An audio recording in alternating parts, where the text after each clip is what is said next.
Désir d'enfant, conception, grossesse, naissance et premiers mois. Nos invités nous racontent leurs petites et grandes histoires dans Aternité. Aternité, c'est le podcast autour de la naissance de la parentalité. Je suis Clémentine. Et moi c'est Marc. On s'est demandé comment les parents d'aujourd'hui vivent l'arrivée d'un enfant.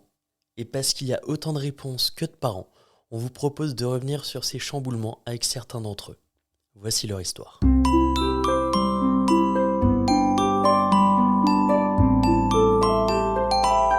Bonjour à toutes, bonjour à tous. Aujourd'hui, nous partons à la rencontre d'Aurélie et Laurent, qui nous font le plaisir de nous partager leur histoire. Bonjour Aurélie. Bonjour. Bonjour Laurent. Bonjour. Bienvenue sur Aternité. Il y a 6 mois et demi, Aurélie et Laurent ont croisé pour la première fois le regard de Louise, qu'ils avaient déjà commencé à aimer depuis 9 mois au travers du ventre rebondi d'Aurélie. En eux, on voit un couple solide qui a vécu tout très intensément à 2, puis à 3. Ils vous parleront de leur grossesse compliquée, de leur césarienne, de leur allaitement, mais surtout de leur fille qu'ils aiment à la folie. Et on va vous laisser vous présenter. Donc bonjour, je m'appelle Laurent, j'ai 30 ans, je suis originaire des Hautes-Alpes. Je suis ingénieur de formation et actuellement directeur de site. Donc moi je m'appelle Aurélie, j'ai 28 ans. Je suis marseillaise et psychomotricienne en libéral. Rapidement, comment vous vous êtes connus tous les deux ? On s'est connus en vacances, je l'avais repéré déjà sur son transat et j'ai pris mon courage à deux mains, je suis sorti de la piscine et puis je l'ai abordé. C'était il y a 10 ans du coup. Hein. Il y a 10 ans. J'imagine vraiment la scène. Ça devait être fou. C'était assez sympa, ouais, je me rappelle encore. Donc on s'est rencontrés il y a 10 ans et on est ensemble depuis bientôt 8 ans. Vous avez emménagé quand ensemble ? Du coup après 2 ans de relation, à distance, en fait on a vécu à distance pendant 2 ans. On se voyait que les week-ends. Ok. Au début un week-end par mois, puis après 2 week-ends Ok. par mois. Et au bout de 2 ans, on a aménagé pendant 6 mois ensemble à Marseille. Et après il est remonté sur Paris, on a à nouveau été séparés. Et après... T'étais Et 4 parisien, ans. Laurent ? Non, j'ai fait mon premier travail à Paris, donc j'ai fait un peu moins de 8 mois à Paris avant d'être Ok. muté sur Toulouse. Ok. Et Toulouse l'intéressait un peu plus que Paris et elle s'est J'entends. décidée à me rejoindre. À quel moment et comment est né le désir d'enfant chez vous ? Du coup, nous, ça faisait 2 ans qu'on commençait à en parler et on s'est lancé. On a toujours eu ce désir d'enfant, chacun de notre côté déjà quand on s'est rencontrés et ça fait à peu près 2 ans ça faisait 2 ans qu'on en discutait et c'était jamais vraiment le bon moment. On était un peu loin des familles, tout ça. On se disait peut-être un petit peu plus tard et on a fini par trouver le bon moment. Et on a décidé de se lancer même si on était loin des familles. Sachant que notre moment privilégié pour avoir ces discussions, c'était quand on rentrait de nos familles, on avait 4 heures de route. Et souvent, on mettait pas la radio et on parlait de ça. Parler, ouais. Donc ça s'est décidé à peu près à ce moment-là. Comment vous êtes passé à la concrétisation ? Aurélie était sous pilule. On a décidé en fait d'arrêter la pilule et de se laisser 3 mois sans essayer, en se protégeant, histoire d'éliminer Les hormones. les enfin, hormones, les toxines, etc. On a partagé avec nos familles en fait ce désir d'enfant et le fait qu'on allait se lancer. Et donc on avait pris ma plaquette de pilules qu'on avait coupée en 2 et on l'a mis dans une petite boîte cadeau et on avait offert à nos familles et, voilà, pour leur expliquer qu'on se lançait dans la grande aventure. Et ça a été pris comment par vos familles ? Super bien. Ah oui, ça a été applaudi. Ouais. Ouais, ils étaient Oui, étonnés carrément. qu'on partage quand même l'info. Enfin, Ils ont c'est- fait une là. Voilà. mais ils étaient contents pour nous et voilà, du coup ça les a fait un peu aussi participer dans tout ça, quoi. C'est génial. Vu qu'ils étaient un peu loin, c'était notre façon de les impliquer. Parce que eux sont où ? Alors mes parents sont dans les Hautes-Alpes D'accord. et mes beaux-parents sont à Marseille. Et on s'est mis à essayer du coup en septembre et ça a marché dès la première fois. Incroyable. Hyper Ouais. efficace. On a eu de la chance. Hyper efficace. Beaucoup de Bravo. chance, ouais. Donc un jour de retard de règles, 2 jours, et puis j'ai tout de suite senti en fait qu'elle était enceinte. J'ai eu beaucoup de ressentis Il à ce le moment-là. sentait C'est déjà, toi en qui fait. l'as senti avant ? Ouais. Ok. Je lui ai dit, je suis sûr que t'es enceinte. On a laissé passer quelques jours. Et pour- qu'est-ce qui te laissait penser qu'elle était enceinte ? Aucune idée, l'instinct. L'instinct. Et moi, je faisais que lui dire, mais non, parce qu'en fait, j'avais des douleurs, mais en fait, c'était certainement ce qu'on appelle, je crois, la nidation ou quelque chose comme ça, et j'avais vraiment des douleurs de règles, et je lui disais, mais non, je vais avoir mes règles, je vais avoir mes règles. Et il me disait, non, t'es enceinte. Voilà. Donc on a fait le test un matin avant que je parte travailler. Et du coup on l'a fait ensemble au réveil, il était 6h30. Le pipi dans le verre. La tête bien enfarinée et puis 2 barres à Paris. Magnifique. Direct ? Panique Qu'est-ce- à bord. Ah, donc toi, c'était panique à bord. Ah ouais. Ah, ça a été...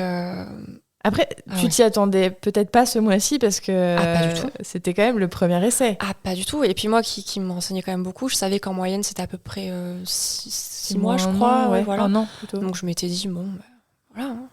On se lance, mais cool, ça va prendre du temps. Pas du tout. Voilà. Et pour le coup, moi, j'étais pas trop surpris. Mais Non, tu l'avais ressenti. C'est ça, je l'avais ressenti, mais ça rendait quand même les choses concrètes. Ouais, mais on n'a pas réalisé. Enfin, c'est difficile, je trouve, de réaliser tout de suite. À quel moment vous vous êtes rendu compte que vous attendiez vraiment un bébé ? Je sais même pas. Je pense que ça s'est fait en fait progressivement. Mais c'est vrai que c'est ce que je disais, les premiers temps, c'est très ingrat. On voit pas, on sent pas, on sait pas en fait ce qui se passe. Et du coup, c'était difficile au début de vraiment concrétiser la chose. Et vu que moi, je le savais depuis quelques jours, le jour où on a fait le test, moi, ça a rendu les choses concrètes. Ouais. Oui, moi, je me voilais la face, je pense. Je me lui disais, as c'est dit, pas possible. je te l'ai dit. Oui. Tu m'écoutes jamais. Tu vois, j'avais encore raison. C'était presque, oui, mais je le savais, quoi. Enfin, pas de surprise, quoi. Combien de temps vous avez attendu avant de l'annoncer, cette grossesse, aux autres ? On a été assez rapide, on n'a pas du tout respecté les 3 mois classiques. Donc comme pour tout le reste, on les a mis dans la confidence, on voulait les mettre dans la confidence très rapidement.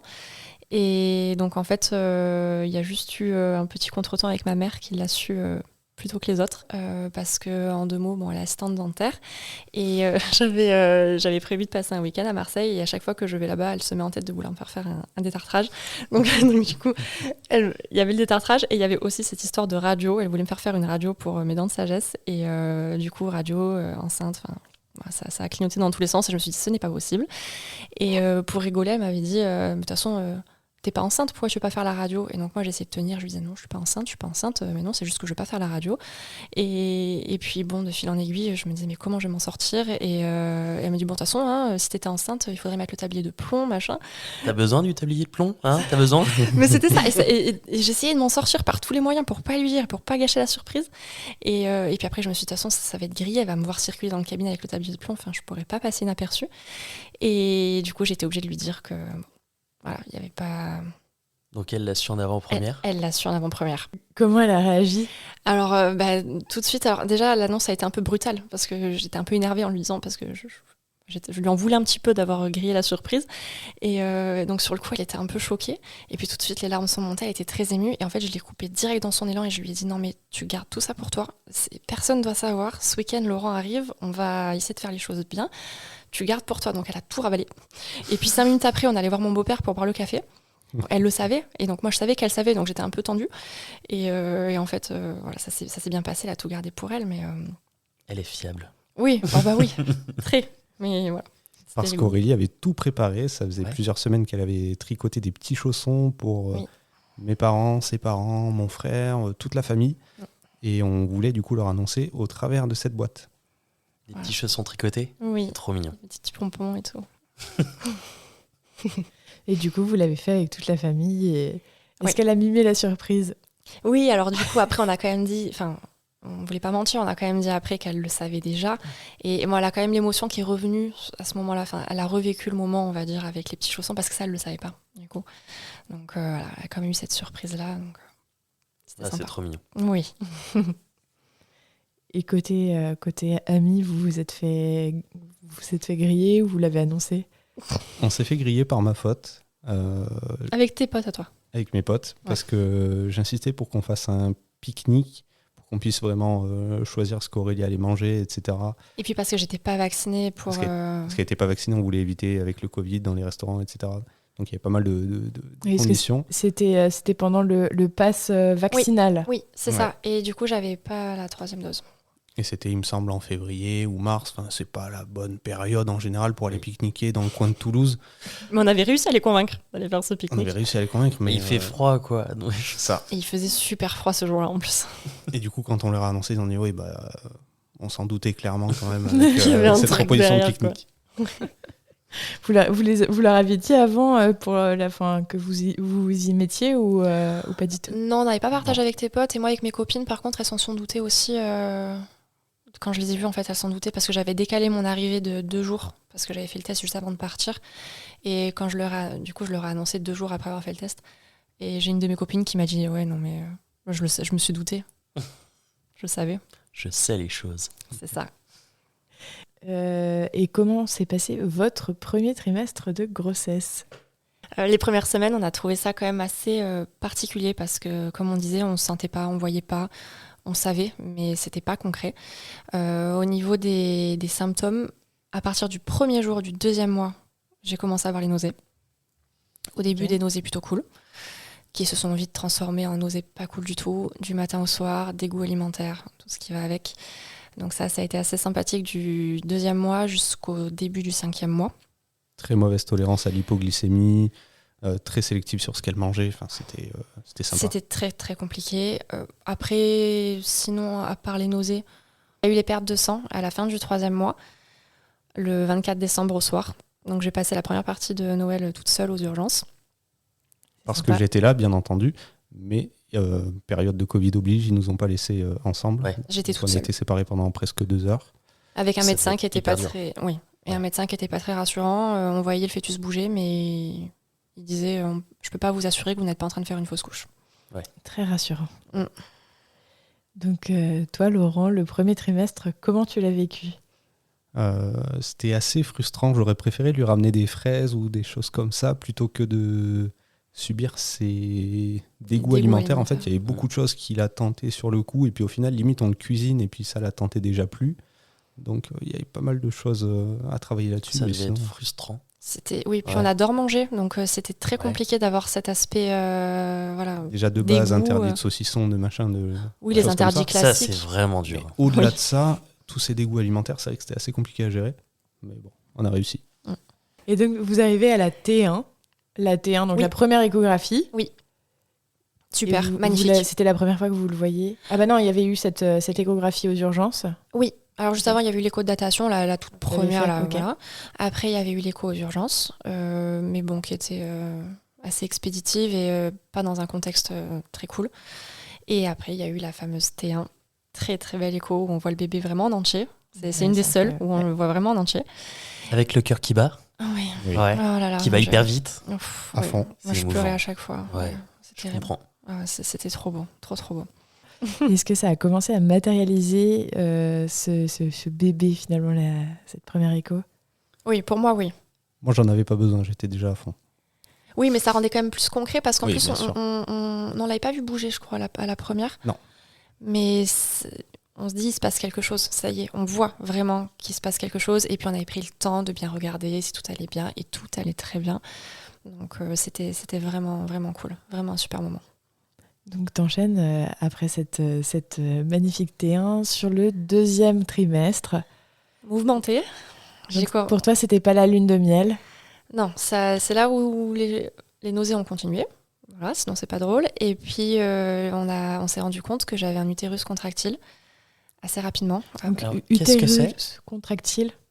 C'est en fait c'est l'utérus qui se contracte beaucoup pour pas grand chose. Enfin, j'en venais à me lever, avoir une contraction, éternuer, avoir une contraction, me retourner dans le lit, une contraction. C'était tout le temps. Au début, c'était une dizaine par jour et puis c'est monté assez vite en fait en intensité. C'est les fameuses contractions de Braxton Hicks, donc c'est celles qui sont pas censées faire maturer le col, pas censées. Et donc utérus contractile. Au début, je continuais à travailler normalement, je prenais les transports en commun, voilà. Après, il y a eu le diabète gestationnel qu'on a détecté très tôt dans la grossesse. Et comment vous l'avez détecté, du coup ? C'était avec les prises de sang de suivi. Parce qu'il y a eu la grosse perte de poids. Il y a eu une perte de poids, il y avait des prises de sang du coup à réaliser à jeun le matin, et pourtant les glycémies étaient hautes. Donc ils ont commencé à se poser la question, on a refait des prises de sang, et puis ça s'est confirmé. Voilà, Donc, donc diabète gestationnel.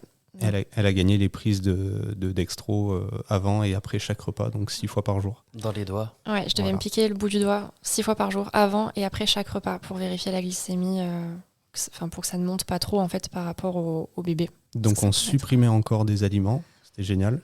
Et en plus, il y avait certaines valeurs qu'on ne comprenait pas toujours. Donc il y a des moments où on était dans le vert, on disait c'est bizarre, pourtant on a fait un peu des folies. Il y a des moments où on était dans le rouge, alors que le repas était composé uniquement de légumes. Enfin, C'était lié au stress aussi. Enfin, le stress jouait aussi sur la glycémie. C'était assez aléatoire, Ok. en fait. Et est-ce que tes nausées, elles se sont arrêtées quand tu as commencé à manger en fonction de ce diabète gestationnel? Bah, c'est ce qui était pas cool, en fait. C'est que je commençais à avoir moins de nausées. Et par contre, il y a le diabète qui s'est rajouté. Donc, je commençais à réavoir envie de manger. Et puis, hop, diabète. Donc, j'étais... Alors, j'ai pas eu d'insuline. C'était vraiment sous régime alimentaire. Donc, encore des privations, encore... Sympa le régime. Très sympa. Et je continue à perdre du poids, du coup. Ouais. Ouais. Bah, j'ai démarré ma grossesse à moins 6 kilos. Moins 6 kilos. Wow. Ok. Voilà. Et c'est pas fini. Et Et oui, qu'est-ce qui s'est encore passé? on a eu une suspicion de problème à la thyroïde, avec là encore une prise de sang qui n'était pas très nette au niveau de la TSH. Les hormones T3, T4, enfin je sais plus trop. Elles sont censées, elles peuvent potentiellement baisser au début de la grossesse, mais nous, elles étaient carrément indétectables. Voilà, il y a une C'était prise de sous sang. le seuil de détection du labo. Et c'était le cas sur 2 prises de sang, en fait, parce qu'on a revérifié un mois ou un mois et demi J'ai eu après. plein de prises de sang, c'était très sympa pour une phobique des prises de sang, c'était très Oui, parce agréable. qu'en plus, c'était phobique des prises de sang. Très très phobique des prises de sang. Phobique au point où on est obligé de lui mettre la musique d'Ed Sheeran. Elle était Laquelle, présente. laquelle Small bump. Small bump. You're just a small bump, I know. You grow into your skin. On avait le petit rituel avec la même infirmière, la même musique, Piqué allongé, je lui tenais la main. avec une aiguille etc. pour bébé. Ouais, non, mais je suis Tout un costaud rituel. dans la phobie, je suis sympa. Ouais. Donc Je savais même pas que c'était possible de faire ça. Ouais, Si. mais on est tombé sur une perle. Sophie du labo, si tu nous entends. Et du coup, avec cette TSH qui décollait pas, on a dû faire une échographie de la thyroïde pour vérifier si elle avait un dysfonctionnement particulier. Elle n'avait pas de dysfonctionnement, donc la C'est- TSH était tant mieux. simplement particulièrement basse. Et du coup, la diabétologue qui me suivait, qui était aussi endocrino, m'a expliqué qu'en fait, c'était juste l'organisme qui avait peut-être du mal à gérer la grossesse. La thyroïde avait du mal à suivre, en fait. Donc, mais aucun problème pour moi, ni pour le bébé. C'est tout ce qu'on va entendre dans ces cas-là en général. Oui. Ah Et oui. pour terminer le 2e trimestre, le Covid. Oui. Oh, On a fait attention pendant 2 ans, évidemment. Ouais. ou plus de 2 ans. On n'a rien eu, jamais. Mais je l'ai ramené à la maison. Voilà. Et c'est inévitablement, je suis tombée malade. Alors après, bon, rien de... Il n'y a rien eu sur le bébé. On avait fait une écho de contrôle, rien de particulier, mais Parfait. ça en rajoutait encore, quoi. Donc, 2e trimestre, pas vraiment lune de miel. Ouais, pas rigolo. Non, mais pourtant, on adorait voir mon ventre s'arrondir. Ouais. J'étais ravie de tout ça. Et malgré les petits soucis qu'on a eu à côté, j'ai adoré être enceinte. Ça n'a jamais rien remis en cause. Et toi, Laurent, t'as adoré être enceinte? J'ai adoré être enceinte. Surtout quand on a commencé à avancer vers le 3e trimestre, on avait été très porté vers l'aptonomie, la communication. Donc on avait vraiment adoré cette phase d'aptonomie. J'y croyais pas énormément au début, pour être honnête. Mm. C'est Aurélie qui m'a vraiment traîné là-dedans. Alors, Et- pour ceux qui savent pas, l'aptonomie consiste en quoi? Comment le décrire? C'est essayer avec la position des mains sur le ventre, essayer de communiquer, de rentrer en communication avec son bébé. Et avec la pensée. Et avec la pensée, oui, parce qu'il y a l'aspect psychologique qui est très important. Et voilà, il faut vraiment être tous les 3 ensemble, penser au bébé. Et on arrivait à la capter. Ça, c'était très, très beau. Et il l'a On senti arrivait très tôt. à Ouais. sentir où elle était, Ouais. à la faire bouger dans son ventre, Ouais, et elle nous répondait par moments. c'est génial. C'était très beau. Et il l'a Ouais. senti vraiment à travers mon ventre. Moi, je l'ai senti bouger assez tôt. Et Laurent a pu la sentir aussi plus tôt que ce qu'on entend, en fait, Ouais. généralement. Ok. Donc il était pas rare que le soir, plutôt que de se poser sur le canapé et regarder la télé, on se posait sur le canapé certes, mais plutôt pour On discutait communiquer avec avec Louise. la petite. Ok. C'est génial. avec le bébé. Avec Je le bébé. l'ai Ah, avec merde, le bébé. j'ai Ça savait pas spoilé. forcément. On sait pas. Joli moment. Oui. En même temps, elle est déjà née, on le fait Oui. a posteriori, donc C'est vrai, on sait qu'elle on sait qu'elle est née. on sait qu'elle est là. On s'est fait spoiler. On se rappelle de la T1 qui s'était super bien passée avec le son, l'image, c'était magnifique. La T2, c'est passé comment? Encore plus belle. Oui. Encore plus belle parce qu'on a pu voir Louise déglutir au moment de l'écho. Non, bailler Oh, et Oui. déglutir. Oui. C'était magnifique. Là, ça rendait vraiment le bébé vivant. C'est ce qui, toi, t'a marqué. Ah ouais, C'est de le j'ai voir, en adoré. fait, à une mimique de bébé. Et du coup, ça rendait encore Pas seulement plus voir des concret. formes, vraiment voir la vie se manifester, c'était magnifique. Ouais, c'était super beau. Et vous avez pu voir que c'était une Louise ou vous avez attendu? On a pu voir, on l'avait demandé et La phrase qui nous a marqué, c'est une pépette. Voilà. Une pépette? Pourquoi Ouais. une pépette? C'est la gynéco qui a fait l'écho qui nous a dit, qui cherchait et qui nous a dit, bon, bah, c'est une pépette. Ah, c'est adorable. Ouais. Et Très mignon. C'est resté ancré et on s'en doutait quand même déjà depuis quelques temps Ouais. que c'était une Oui. petite fille. Parce que là encore, j'avais eu ce ressenti très tôt. Ouais. J'avais été le premier à dire Que j'avais aussi pour le coup. que tu as fini par avoir aussi. Bah, je voulais pas me laisser. En fait, je pense que secrètement, je voulais une petite fille et je voulais pas me laisser happer par tout ce qu'on me disait.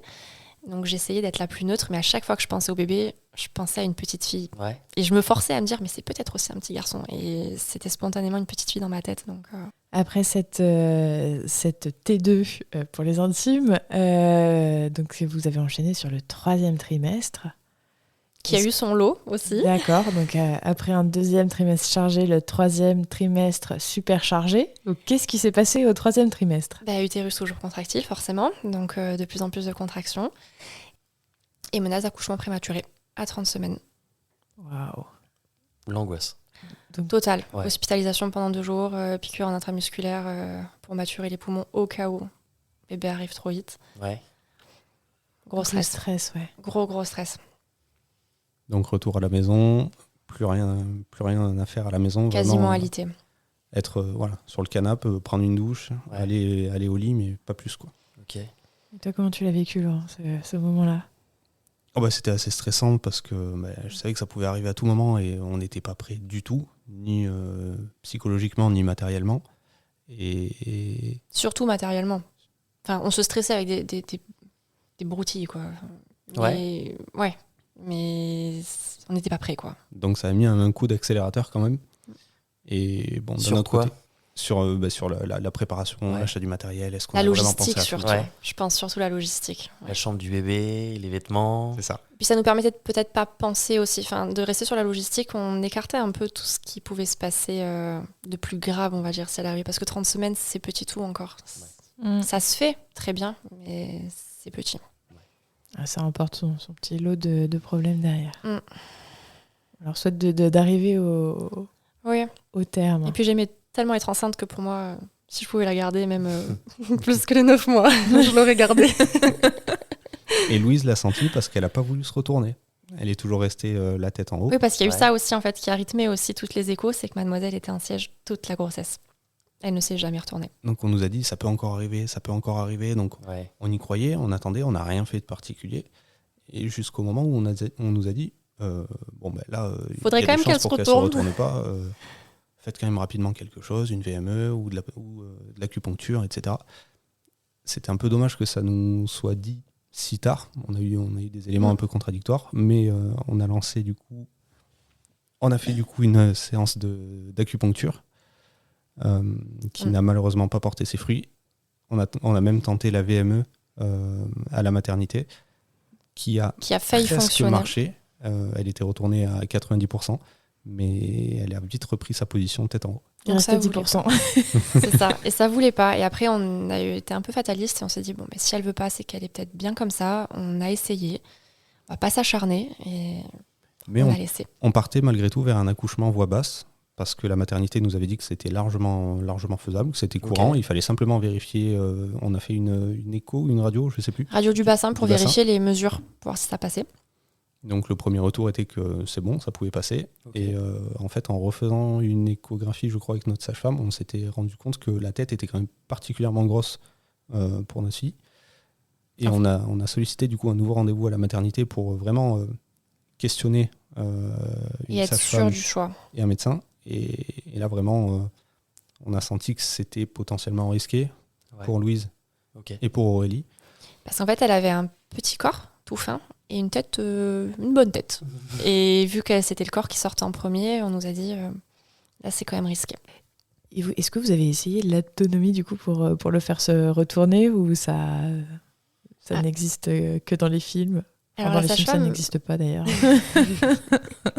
la sage-femme n'était pas hyper chaude pour faire ça parce que vu que j'avais un utérus contractile, elle avait peur que ça fasse. Que ça déclenche. Ouais, exactement, que ça enclenche un peu le travail trop rapidement.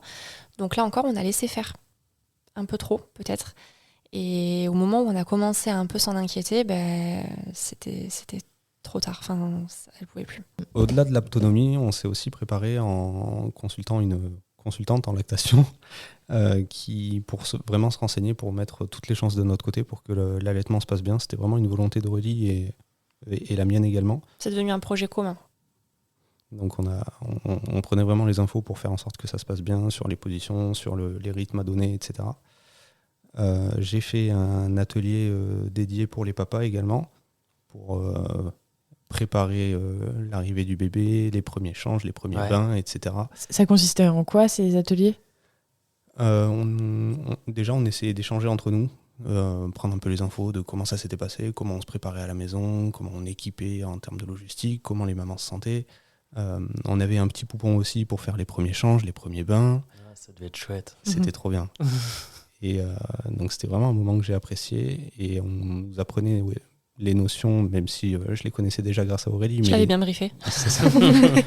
Les notions un peu de baby blues et autres. Donc voilà, pour vraiment être présent avec la maman et faire en sorte que ça soit un succès pour tout le monde.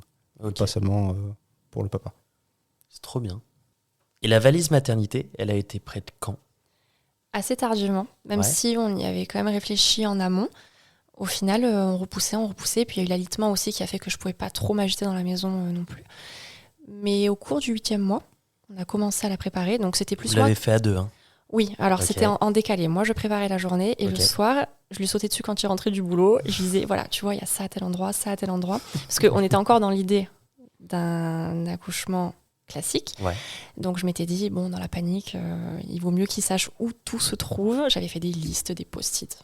Tout Il y avait était, les différents sacs, les différentes tenues, il y avait des post-it un peu partout, sur la porte aussi, en partant. Attention, ne tout pas oublier était ça, sous ça, contrôle. Ok. C'était ma façon à moi de me rassurer. Tout était sous contrôle. Est-ce que vous aviez fait un projet de naissance, tous les deux ?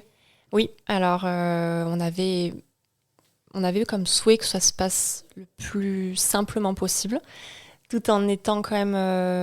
moi, je voulais la péridurale, hein, je voulais pas du tout... j'étais pas très téméraire sur l'histoire des contractions, tout ça.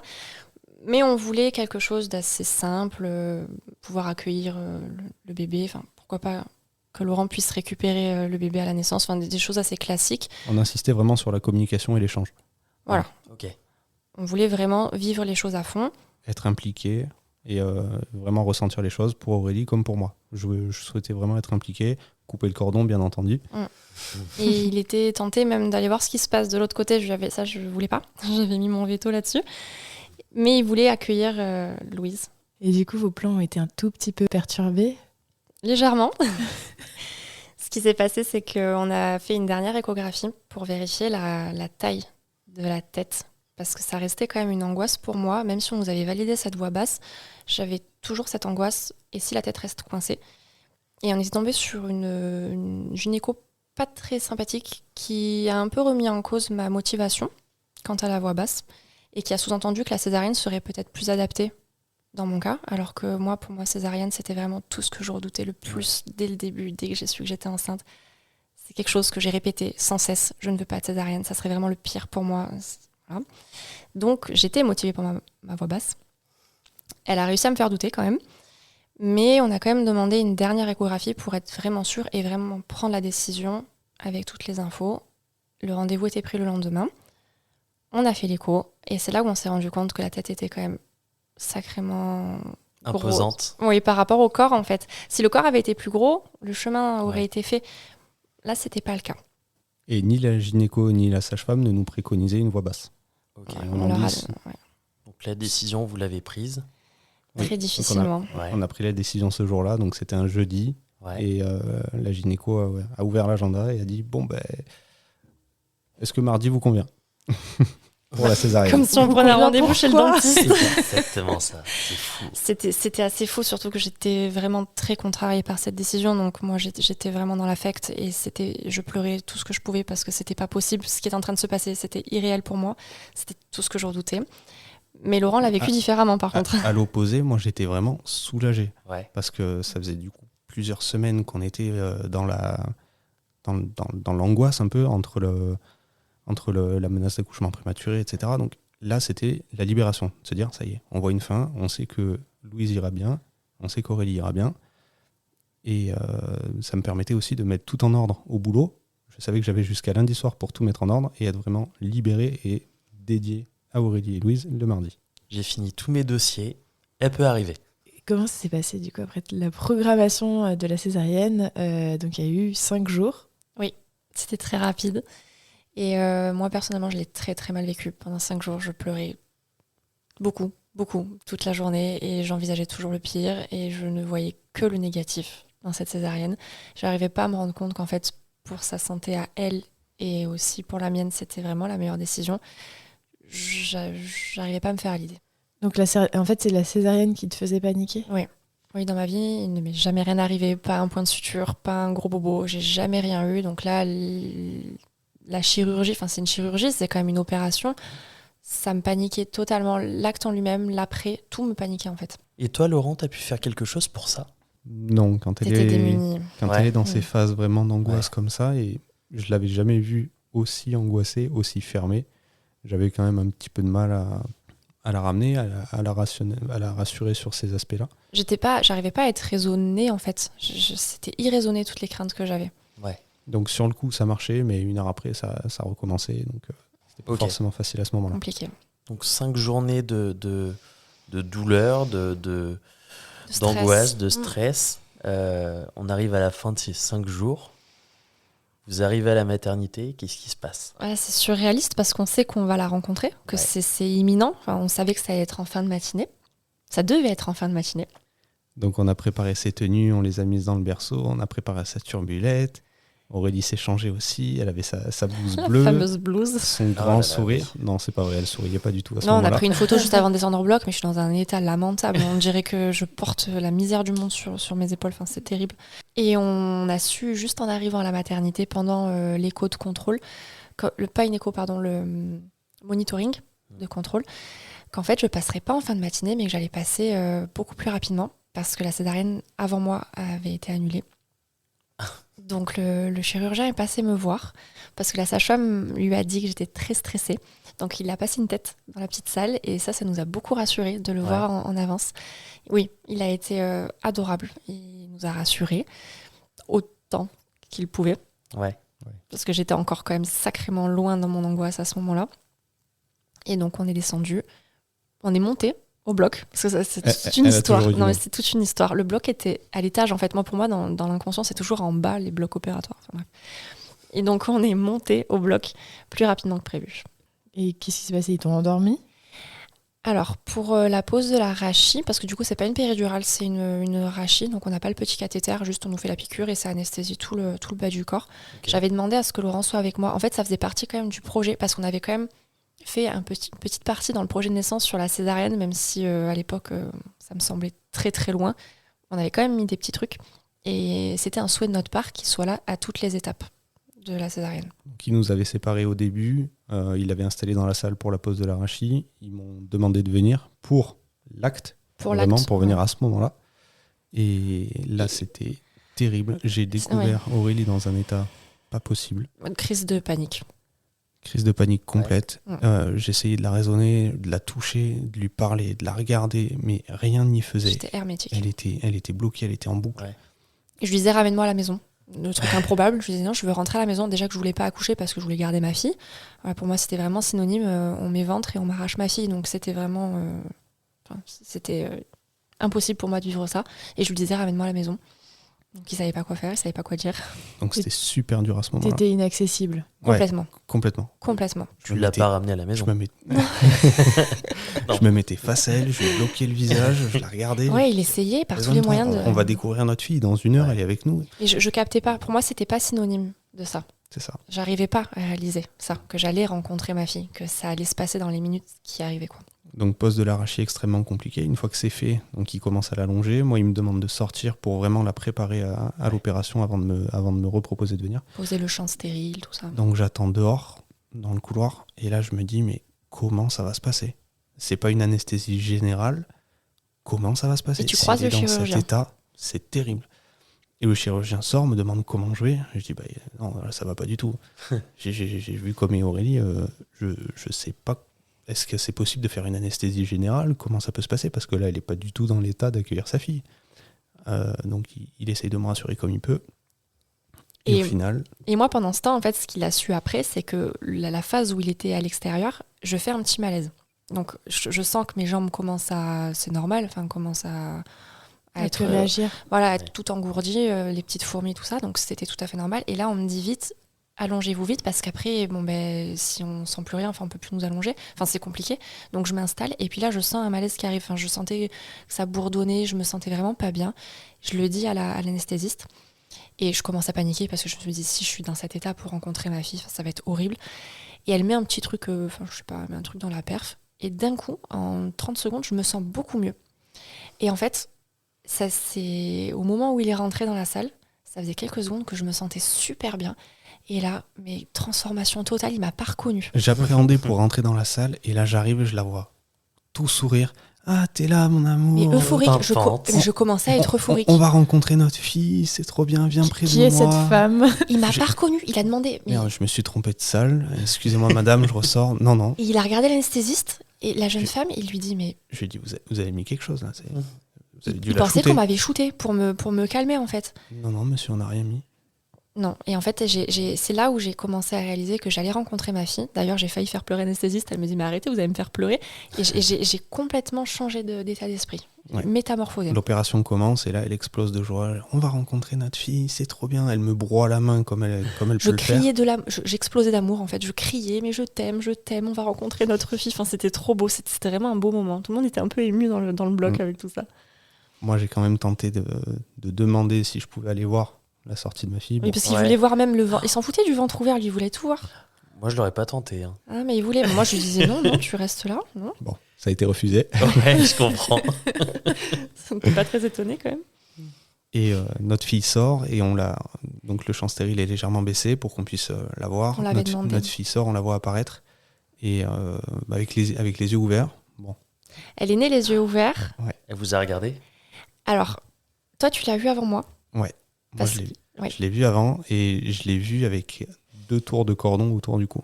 Ah oui. Lui, il l'a vu, moi, j'ai pas vu. Je pense que je suis contente de pas l'avoir vu. Ok. Donc après coup, on se dit bon, c'est peut-être pour ça qu'elle s'est pas retournée. On a bien fait de pas trop forcer non plus. Ouais. On regrette même d'être allé jusqu'à la VME. Oui, du coup, sur le quand on coup, je sait m'en ça. suis voulu. Quand j'ai su qu'il y avait le cordon, je me suis dit... Ah oui, mais vous saviez pas, Voilà. Ouais. ils ont tenté, ils Ouais. ont l'habitude de le faire, c'est leur protocole. C'est ça. Donc le chirurgien enlève les 2 tours et puis nous montre notre fille. Elle est toute chevelue là. Ça a étonné tout le monde. ils Il y rigolaient avait tous. beaucoup de cheveux. Et puis, anecdote, elle était en train de faire caca en naissant. Ouais. C'est le C'est truc vrai très glamour. Oui, yeux ouverts en train de faire caca. Oh, la princesse. Magnifique. Donc le chirurgien coupe le cordon et puis dépose Louise du coup sur Aurélie. Donc, je suis Ouais. juste à côté et puis Et elle allait bien, elle allait très très bien parce qu'on nous avait prévenu que peut-être elle allait être un peu étourdie parce que souvent les bébés nés par césarienne peuvent boire un peu la tasse. Donc ils ont souvent besoin d'être aspirés un petit peu. Et en fait, Louise, pas du tout. Elle était nickel. Elle respirait direct, sans aide. Donc elle a pu rester contre Aurélie 2-3 minutes, peut-être un peu plus, peut-être 5. Oui, alors moi j'étais un peu branchée de partout, donc j'avais du mal à la toucher. J'avais un peu les fils de partout, donc bon, c'était pas évident. On a quand même pu faire quelques photos, etc. Oui, on a pu vraiment la passer ce moment tous sage-femme, les 3. mon Dieu, mais quelle chance on a eu. Ouais. Ouais. Et après je suis parti avec Louise dans les bras pour la peser, pour les premiers examens très rapides. Ouais. Et après on m'a installé dans une petite salle où j'étais en peau à peau avec Louise pendant Pendant que je me faisais 1 heure et recoudre. quart, pendant la fin de l'opération. Merveilleux. C'est ça. Ah, ça Pour doit lui, être c'était génial. merveilleux. Pour moi, Ouais. c'était Ah, autre moi, chose. moi j'étais trop bien. Ouais. Elle pleurait de temps en temps de faim. On m'avait expliqué comment faire avec, voilà, en lui mettant le petit doigt dans la bouche pour qu'elle le tête un peu. Ok. C'était trop bien, j'étais dans ma bulle. Aurélie, du coup, termine son opération. Elle est emmenée en salle de réveil. Et on avait dit, si on peut aller la voir pendant la salle de réveil, ça serait génial. Ouais. Mais c'est pas une salle de réveil dédiée maternité. C'est Donc, commun, en fait, à tout l'hôpital. Ok. mais par chance, il y avait une seule personne dans la salle de réveil à ce moment-là. Ok. Et qui Et- est parti au bout d'une heure. C'est ça. Donc la sage-femme est venue me chercher. Tout de Vous suite. pouvez venir voir votre femme. Ouais. Donc je suis venu avec Louise dans les bras. Et on l'a mise au sein. On s'est vu, on l'a mise au sein. Elle a pris le sein tout de suite. Super bien. Et là, je pense que d'un côté, ça m'a un peu réparé. Enfin, sur tout ce qui s'est passé pendant la grossesse, l'accouchement qui était loin d'être idyllique. Disons que ça se finissait vraiment pas comme on l'avait imaginé. Là, cette mise au sein, ça a été vraiment salvateur pour la suite. Pourquoi Vraiment. salvateur pour la suite? Parce que j'avais cette appréhension du lien. En fait, j'avais peur de ne pas réussir à créer le lien par rapport à la césarienne. J'avais peur de ne pas me sentir mère. Parce que j'ai l'impression qu'en fait, on nous accouche. Pour moi, j'ai pas accouché, on m'a accouché. Même si maintenant, aujourd'hui, j'essaye de faire un travail là-dessus. Et oui, j'ai accouché, c'est un moyen comme un autre de mettre au monde son enfant, qui certes n'est pas classique, mais j'ai mis au monde ma fille. Mais au début, j'avais peur de ça, j'avais peur de cette histoire de lien. Et donc, le fait que l'allaitement fonctionne dès le début, ça m'a apaisée sur ça. Je me suis dit, le lien, ça y est, là, je le crée, c'est maintenant. Tu t'es sentie mère? Je pense qu'à ce moment-là, ça a été vraiment la première grosse étape où je me suis dit, ça y est, je suis maman, je suis sa maman. C'est moi, sa mère. Et toi, tu t'es senti papa à quel moment? Dès le début. J'ai pas eu ce moment où je réalisais, en fait, parce que j'étais déjà bien conscient des choses. Et puis, j'ai eu, dès l'accouchement, j'ai pu avoir ma fille pendant plus d'1 heure sur moi. Enfin, c'était un bonheur. Ouais. Après la salle de réveil, donc moi, je suis redescendu tout seul. Louise est restée avec Aurélie. Et ensuite, on m'a amené Louise. Aurélie est redescendue un petit peu plus tard. On a été séparés quand même pendant plus de 2 heures. Et après, on a passé 5 jours ensemble à la maternité. Je dormais dans la chambre. On ne s'est pas quittés. Ouais. Et on a vraiment tout fait ensemble. Ouais. Bon, Aurélie, du coup, devait rester pas mal dans le lit. Au début, c'était très compliqué. J'étais Donc, très bloquée dans mes mouvements. Ça a été quelque chose d'extrêmement difficile à vivre. De sentir qu'on ne peut pas faire tout ce qu'on veut. Je mettais 1/4 d'heure à me lever du lit. Enfin, c'était terrible. Même si on m'a levée dès que je suis montée, dès que je suis remontée en chambre, redescendue. Pardon. Oui, puisque t'étais en bas au bloc. C'est ça, mais j'y arrive toujours pas. C'est pas grave, Donc, t'es dès pas que obligée d'être bien repérée au niveau spatial. C'était ton J'étais accouchement. un petit peu... Donc dès que je suis retournée en chambre, quelques heures plus tard, on m'a fait me lever. Ça a été extrêmement difficile, vraiment. Puis j'avais une Douloureux. appréhension. Oui, ça commençait à devenir douloureux. L'anesthésie... T'ont fait lever pour faire quoi? Enfin, j'entends qu'il faut lever très rapidement. Mais ils t'ont fait faire quoi? Alors déjà me redresser, m'apprendre aussi les gestes, parce que du coup on peut absolument pas solliciter le ventre, les abdos, il y en a mort. plus. Ouais. Donc on m'a expliqué, se mettre sur le côté, les premiers gestes. Et là, déjà l'appréhension de la douleur, c'était terrible. Et la douleur qui était quand même là, qui commençait à se réveiller, ça a été quand même très compliqué. Puis j'étais un peu sonnée, c'est particulier. Ouais. Le premier lever est particulier, puis on est complètement à l'écart, parce Ouais. que forcément on a été ouvert. J'ai appris que c'était sur 7 couches. Je l'ai appris après coup, donc heureusement. Il y a la cicatrice externe, mais il y en a quand même beaucoup en interne, donc c'est pas évident au début. C'était très douloureux. Est-ce que ça t'a permis, toi, Laurent, de prendre tes marques finalement avec ta fille? Ça a été une chance, tu peux le dire, ça a été une chance pour toi. Ça a été une chance pour moi parce que du Ouais. coup, j'ai profité du méconium. Oh, le fameux méconium, c'est lui qui a suggéré. Raconte-nous. Ces beaux premiers caca bien noirs, bien... Du goudron. Du tu peux le goudron, dire. simplement. ouais. Et je bénis Cathy, si tu nous écoutes, qui m'a donné l'astuce parce qu'au début, j'y allais avec le coton, le liniment, et c'était En une horreur. pleine nuit. Ouais. mon Dieu. Il fallait 10 cotons parce que ça collait, le liniment n'y faisait rien. Et le lendemain, elle arrive.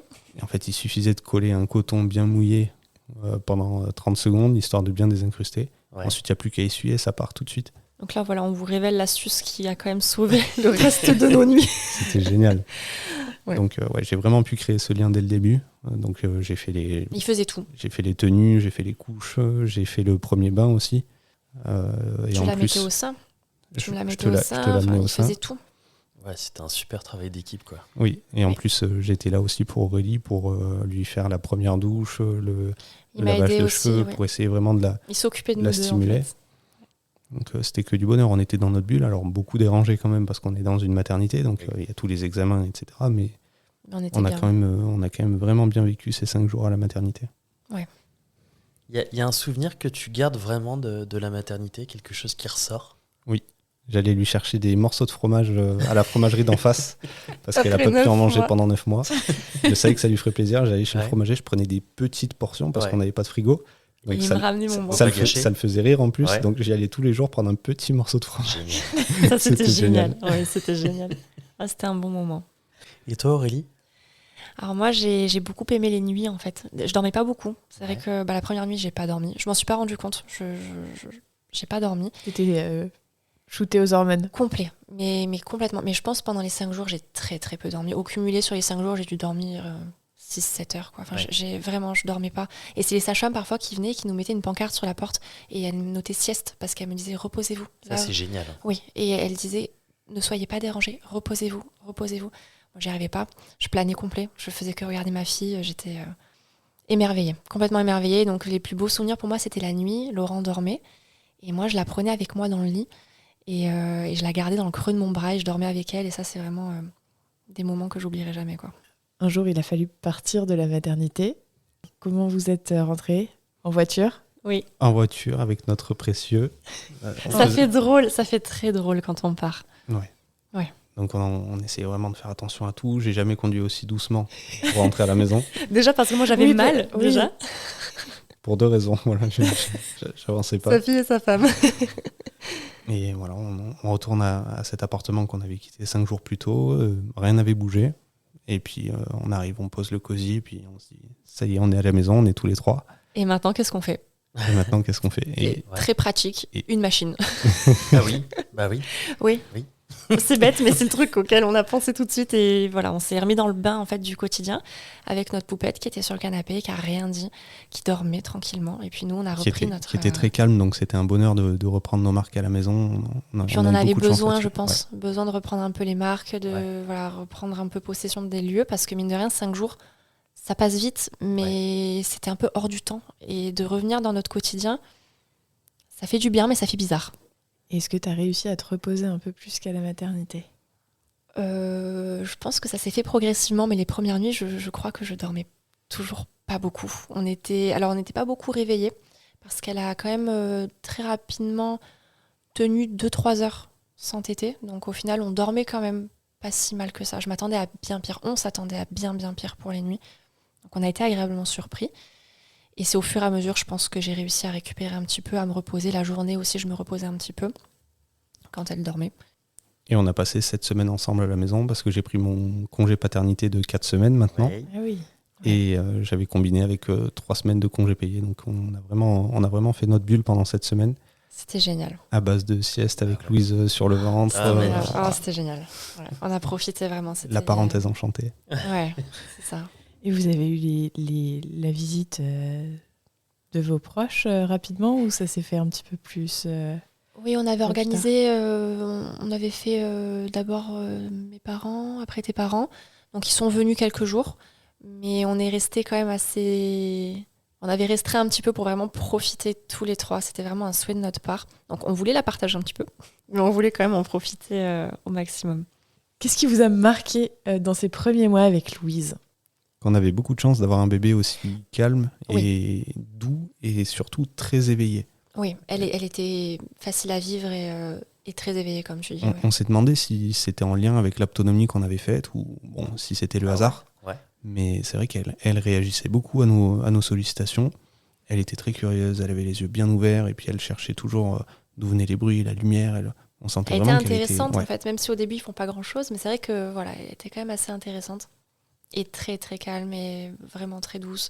On a eu beaucoup de chance d'avoir un bébé comme ça. Vous l'aimiez déjà beaucoup. Ah oui, ça s'entend tant que ça. Merde.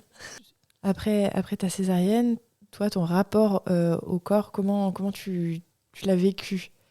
Alors ça a été très compliqué. Déjà dès la maternité c'était compliqué. Une sage-femme était passée dans la chambre et m'avait un petit peu incité à la regarder. Elle avait un petit miroir et bon, j'avais compris le principe. Regardez la cicatrice. Hein. Oui. Pas elle. Non, Ouais. regardez la cicatrice. Regardez-moi, madame. Oui, effectivement. Regardez-moi. Non. Mais je la regardais, du coup, je regardais pas ma cicatrice, je regardais cette sage-femme. Et je me souviens très bien de son regard. Et elle me disait, je ne quitterai pas la chambre tant que vous n'aurez pas regardé cette cicatrice. Et j'y arrivais pas. Ça a été un moment très, très douloureux pour tous les deux. Extrêmement difficile, ça a duré un peu plus d'1 heure, je crois. Oui. On en est venu à pleurer tous les deux tellement que Ouais. c'était une scène riche en émotions et difficile pour Aurélie. J'étais totalement butée et je voulais pas la regarder, cette cicatrice. J'y arrivais pas. J'y Ouais. arrivais pas. C'était trop compliqué. Et aujourd'hui, Et aujourd'hui, donc 6 mois et demi après, ouais. ça va beaucoup mieux. Ok. Même si ça reste parfois compliqué. Parfois, quand je la vois dans le miroir. Alors, c'est pas du tout l'aspect esthétique, parce que ça, en soi, je trouve que c'est la plus belle cicatrice du monde. C'est la cicatrice de ma fille. J'ai aucun mal avec cet aspect esthétique. C'est, je pense, plus ce à quoi ça me fait penser. Cet accouchement par voie basse qui a été impossible pour moi, qui me tenait tant à cœur. Donc je pense que ça représente un peu ce que je n'ai pas pu vivre en fait. T'as vu ta césarienne un peu comme un échec. Oui, je pense que c'est le terme. Je l'ai vu comme un échec et aussi ça m'a donné l'impression de ne pas avoir accouché en fait, de ne pas avoir fait cet acte merveilleux qui est de mettre au monde son quelqu'un enfant. l'a fait pour toi. Exactement. T'as accouché, c'est juste pas par voie basse. Oui, mais c'est encore difficile, je pense, aujourd'hui de réaliser que j'ai accouché, qu'on ne m'a pas accouché, que ce n'est pas une opération, que c'est un accouchement, ça aussi. J'ai du mal avec le terme et je trouve que c'est important et je me force à le dire. J'ai accouché, on ne m'a pas opéré. C'est un accouchement et pas une opération. Je comprends que ça puisse être un peu... C'est subtil, mais c'est important, je trouve. Et cet allaitement qui avait si bien débuté à la maternité, est-ce que tu as continué Oui. en rentrant chez toi? Oui, on a continué, on continue encore aujourd'hui, donc elle a bientôt 7 mois et elle est toujours en allaitement exclusif. On a tenté les purées, bon c'est pas encore trop son truc, je pense qu'elle aussi est un peu accro. Mais voilà, c'est une aventure quand même vraiment extraordinaire et on est tous les trois toujours autant à fond. Donc ces premiers jours à la maternité, Laurent a été ultra présent. Vous avez vraiment fait une belle équipe. Et ces premiers mois, est-ce qu'ils ont continué dans cette même veine? Oui, donc on a eu les 7 semaines ensemble. Ensuite, j'ai repris le travail, mais dès que je rentrais du boulot, déjà, je faisais en sorte de rentrer beaucoup plus tôt qu'avant. Et je m'impliquais sur toutes les tâches de la maison, à défaut de pouvoir nourrir ma fille. J'essayais de faire tout le reste, d'être présent pour elle et pour Aurélie. Donc, j'essayais de m'investir tout autant là-dedans. En fait, à part l'allaitement qu'il ne pouvait pas faire, tout le reste, on a fait l'un comme l'autre indifféremment. Il n'y a pas eu de... C'est pas qu'il m'a aidé à faire les choses, il a fait avec moi et on fait encore aujourd'hui ensemble. Il n'y a pas il m'aide et moi je fais. Et on est ensemble, on est une équipe. Coparents. Exactement. C'est ça. Exactement. Un peu dans la continuité de la grossesse où on essayait vraiment d'être ensemble Tout le temps. tout le temps, à tous les rendez-vous, même aux prises de sang. J'essayais vraiment de m'arranger pour être présent et sur toutes les prises de sang, j'ai dû en rater une ou deux, à tout C'est casser ça. peut-être sur la fin. Mais Vous l'avez vraiment fait à deux, quoi. Toujours Une tout à équipe. deux. Et à 3 maintenant. Et à 3 maintenant. Quelle est votre vie par rapport à ces tout premiers mois? alors, j'ai changé de travail pour changer de région et du coup, on a déménagé. Tout s'est On enchaîné. s'est occupé du déménagement nous-mêmes. On a chargé le camion. Elle avait quel âge? Elle 2 avait mois. 2 mois et demi. Oui, 2 mois et demi, oui. Et donc aujourd'hui, elle a 6 mois et demi. Exactement. On est installé dans notre nouvelle région, donc à Aix-en-Provence. J'ai attaqué mon nouveau travail, des horaires peut-être un petit peu plus denses que je l'aurais souhaité, mais on essaye toujours de s'arranger malgré tout. Et Aurélie me permet aussi de me rattraper avec Louise, de prendre un peu plus ma place si je le souhaite, bien entendu. Si je suis trop fatigué ou autre, c'est différent, mais j'essaye vraiment d'être un peu plus impliqué sur les bains, le reste du temps, quoi. On crée des moments. C'est-à-dire qu'il n'est pas là Ça. toute la journée. Moi, je suis avec Louise toute la journée à la maison. Donc, dès qu'il rentre, je fais en sorte qu'il puisse en profiter au maximum. Et généralement, c'est un peu sa soupape le soir quand il rentre de s'occuper de sa fille. C'est un peu plus dur maintenant qu'elle s'endort à 18h30, 19h. Oui. Faut rentrer avant, quoi. C'est ça. C'est ça. Il essaye, il fait au maximum. Et je vous ai pas posé la question, mais comment vous avez choisi le prénom Louise?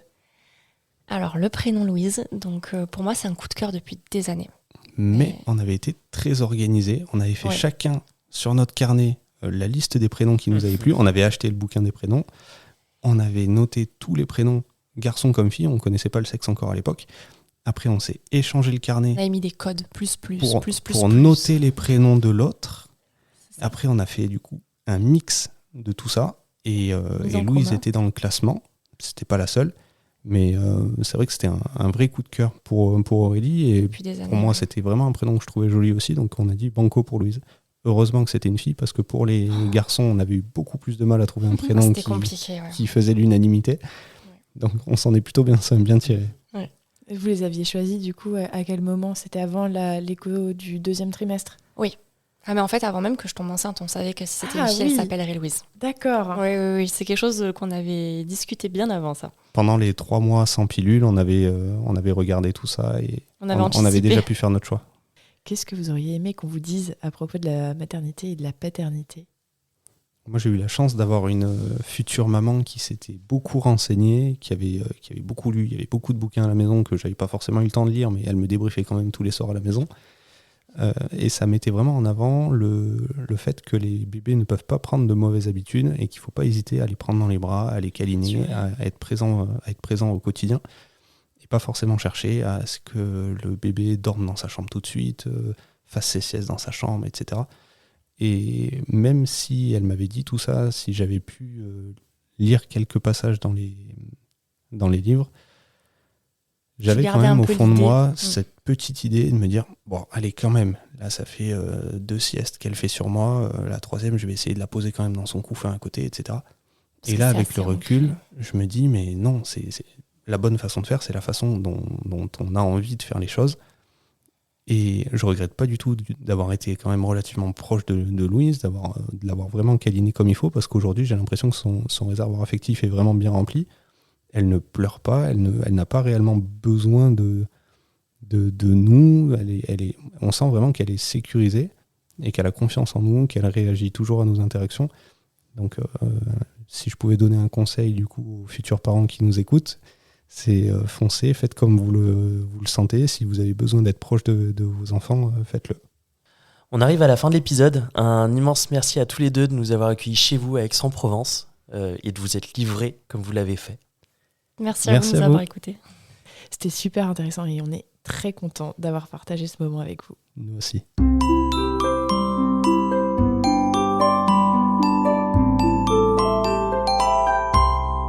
C'est la fin de notre épisode. Merci d'avoir écouté Aternité. Si vous avez aimé, n'hésitez pas à vous abonner à ce podcast. Vous serez informé dès qu'une nouvelle histoire sortira. Si vous aussi, vous avez envie de nous raconter votre histoire, n'hésitez pas à nous contacter en passant par le site aternitésansaccent.com.